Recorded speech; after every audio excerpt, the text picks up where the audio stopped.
جب میں نے یوٹیوب کھولا تو ایک ویڈیو میری نظر کے سامنے آئی، اس میں لکھا ہوا تھا کہ چاند دیکھ کر کے بیوی سے ہم بستری کرنے کے حیران کن فائدے۔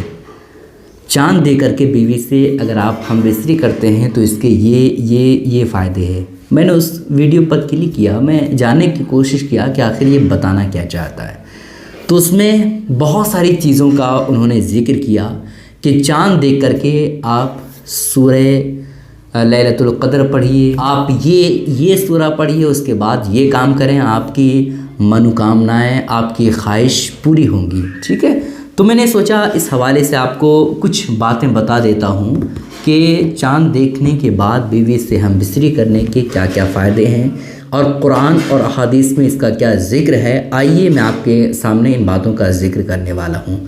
دیکھیں دوستوں، چاند جب نظر آئے تو حدیث پاک میں دو چیزوں کا ذکر آتا ہے۔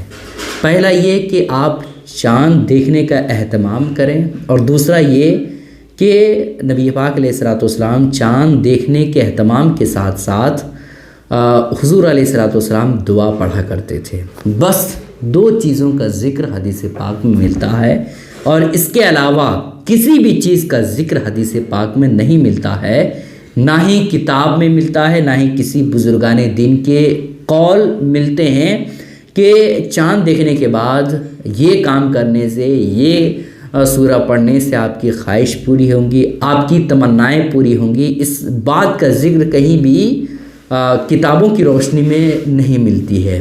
اب رہی بات یہ کہ اگر بیوی سے ہم بستری کریں جس رات چاند نظر آئے اسی رات، تو کیا ایسی کیفیت میں ہماری تمنا پوری ہوگی؟ کیا ایسی کیفیت میں کچھ نیا ہوگا؟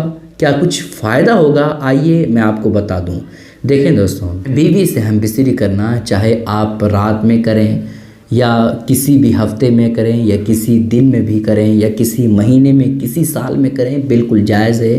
کسی بھی طرح سے کوئی قباحت، حرام کی صورت نہیں ہے، سمجھ رہے ہیں؟ بیوی ہم بستری کی چیز ہے، اس سے فائدہ اٹھانے کی چیز ہے، تو آپ جب چاہیں، جس سمے چاہیں بیوی سے ہم بستری کر سکتے ہیں، ٹھیک ہے۔ جو آج کل سوشل میڈیا پر چاند نظر آتا ہے یا کوئی مہینہ شروع ہوتا ہے، شب برات ہو یا رمضان شریف ہو، جس میں یہ کہا جاتا ہے کہ اس دن یا اس رات بیوی سے ہم بستری کرتے ہیں تو اس کے یہ فائدے ہیں، اس کی کوئی حقیقت نہیں ہے، سمجھ رہے ہیں؟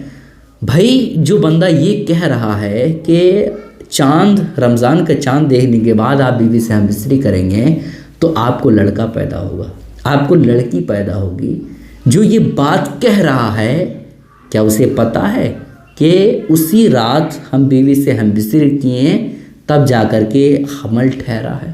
یہ کوئی بتا ہی نہیں سکتا ہے۔ اگزامپل، اگر ایک مہینے میں 4 بار بیوی سے ملے ہیں تو ان چاروں میں سے کون سے دن والا ہے نا منی بیوی کے بچے دانی میں گیا ہے، یہ کوئی بتا ہی نہیں سکتا ہے۔ جب یہ کوئی بتا ہی نہیں سکتا ہے تو یہ کیسے کوئی بتا سکتا ہے کہ رمضان کا چاند دیکھنے کے بعد اگر آپ بیوی سے ہم بستری کرتے ہیں تو آپ کو لڑکا پیدا ہوگا، لڑکی پیدا ہوگی؟ یہ سب جہالت ہے، یہ سب بے بنیاد باتیں ہیں، ان کی کوئی اصلیت نہیں ہے، کوئی حقیقت نہیں ہے، ٹھیک ہے۔ رمضان کا چاند جب نظر آئے تو آپ مکمل طور پر تیار ہو جائیں، رمضان کی آن بان شان برکتوں رحمتوں کو لوٹنے کے لیے تیار ہو جائیں، نہ کہ ان چکروں میں پڑیں کہ بھائی کیا ہونے والا ہے۔ بھائی اگر چاند ہم یہ سورہ پڑھ کر کے دیکھیں تو ہماری یہ تمنا پوری ہوگی، اس کی کوئی حقیقت نہیں ہے، ٹھیک ہے۔ ان باتوں کا خیال رکھیں۔ رمضان شریف کی بہت بہت مبارکبادیاں آپ تمام۔ رمضان شریف بس ہمارے نزدیک ہے، تیاری ہمیں کرنی ہے اور زور و شور سے خوب عبادتیں کرنی ہے، روزے رکھنے ہیں، نوافل کے ساتھ ساتھ صدقات، زکوٰۃ، خیرات بھی دینا ہے۔ اس کلپ کو شیئر ضرور کیجیے گا۔ السلام علیکم ورحمۃ اللہ وبرکاتہ۔